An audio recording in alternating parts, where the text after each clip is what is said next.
Hello, and welcome to Unwind with Rebecca. It's been a while. I apologise from the bottom of my heart.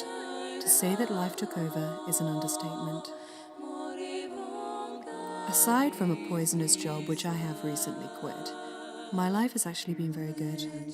I found a total geek who I can nerd out with over Game of Thrones, Pokemon, cocktails and Imagine Dragons, and I'm completely besotted.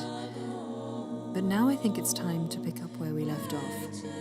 Unfortunately, I've misplaced my copy of Alice in Wonderland, so I'm turning today to another one of my favourite classics, Roald Dahl's The Twits. So, make yourself comfortable, stop what you're doing, relax, and focus on maintaining a gentle rhythm of breathing. Roald Dahl's The Twits. Chapter 1. Hairy Faces. What a lot of hairy-faced men there are around nowadays. When a man grows hair all over his face, it is impossible to tell what he really looks like. Perhaps that's why he does it. He'd rather you didn't know.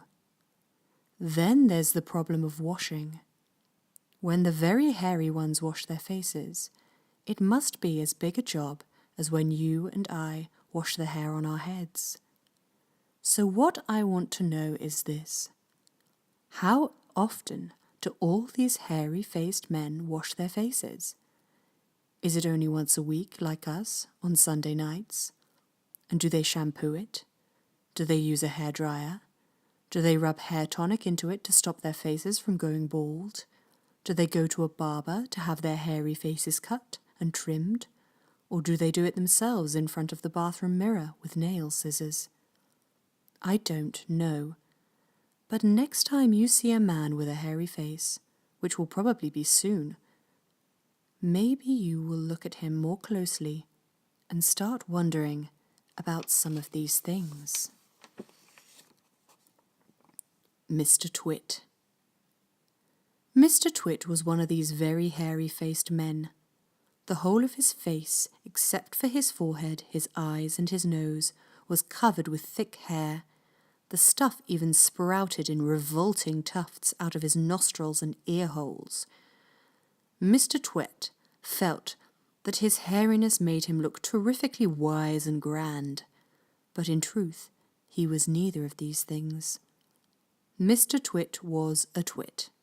He was born a twit, and now at the age of 60 he was a bigger twit than ever. The hair on Mr. Twit's face didn't grow smooth and matted as it does on most hairy-faced men.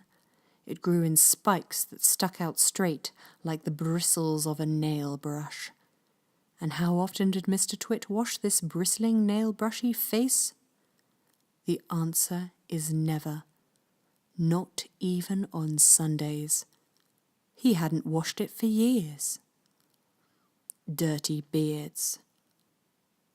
As you know, an ordinary unhairy face like yours or mine simply gets a bit smudgy if it is not washed often enough, and there's nothing so awful about that.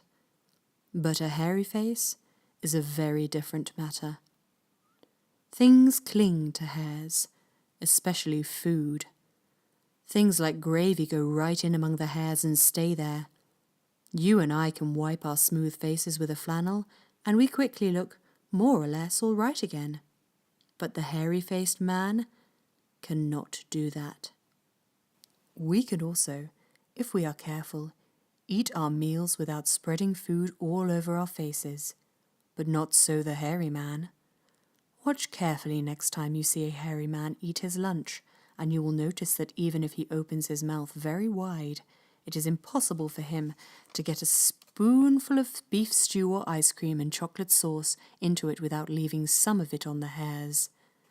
Mr. Twit didn't even bother to open his mouth wide while he ate.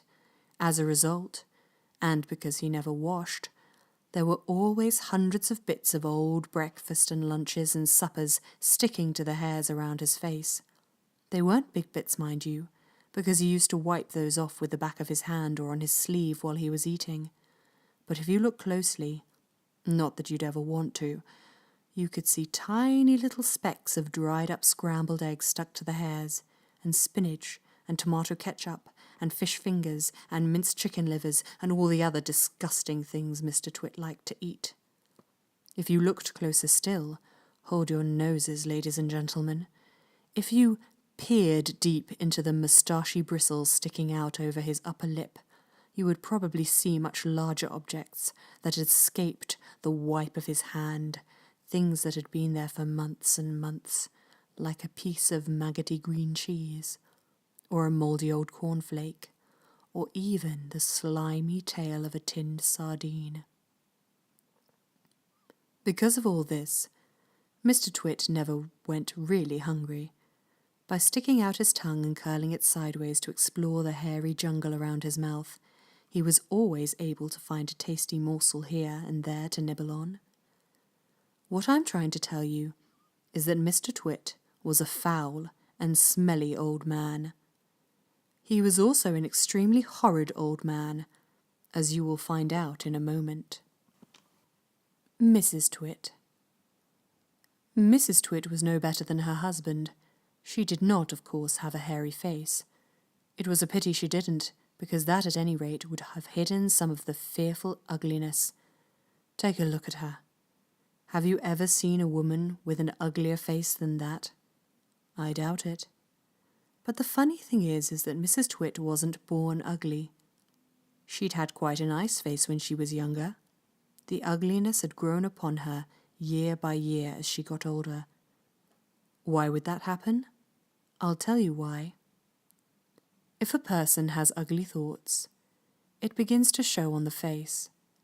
And when that person has ugly thoughts every day, every week, every year, the face gets uglier and uglier until it gets so ugly you can hardly bear to look at it. A person who has good thoughts cannot ever be ugly. You can have a wonky nose and a crooked mouth and a double chin and stick out teeth, but if you have good thoughts, they will shine out of your face like sunbeams, and you will always look lovely. Nothing shone out of Mrs. Twit's face. In her right hand she carried a walking stick. She used to tell people that this was because she had warts growing on the sole of her left foot and walking was painful. But the real reason she carried a stick was so that she could hit things with it, things like dogs and cats and small children. And then there was the glass eye. Mrs. Twit had a glass eye that was always looking the other way. The glass eye. You can play a lot of tricks with a glass eye because you can take it out and pop it back in any time you like. You can bet your life Mrs. Twit knew all the tricks. One morning she took out her glass eye and dropped it into Mr. Twit's beer mug when he wasn't looking. Mr. Twit sat there drinking the beer slowly. The froth made a white ring on the hairs around his mouth. He wiped the white froth onto his sleeve and wiped his sleeve on his trousers. "You're plotting something," Mrs. Twit said, keeping her back turned so he wouldn't see that she had taken out her glass eye. "Whenever you go all quiet like that, I know very well you're plotting something." Mrs. Twit was right. Mr. Twit was plotting away like mad. He was trying to think up a really nasty trick he could play on his wife that day. "You'd better be careful," Mrs. Twit said, "because when I see you starting to plot, I watch you like a wombat." "Oh, do shut up, you old hag," Mr. Twit said. He went on drinking his beer, and his evil mind kept working away on the latest horrid trick he was going to play on the old woman. Suddenly, as Mr. Twit tipped the last drop of beer down his throat, he caught sight of Mrs. Twit's awful glass eye staring up at him from the bottom of the mug. It made him jump. "I told you I was watching you," cackled Mrs. Twit. "I've got eyes everywhere, so you'd better be careful." And we'll hear more of Mr. and Mrs. Twit's pranks and horrible behaviour next time. Thank you very much for listening. The music, as always, is provided by the beautiful Kopriva, and you can check out a link to her SoundCloud in the description below. Until next time, Thank you.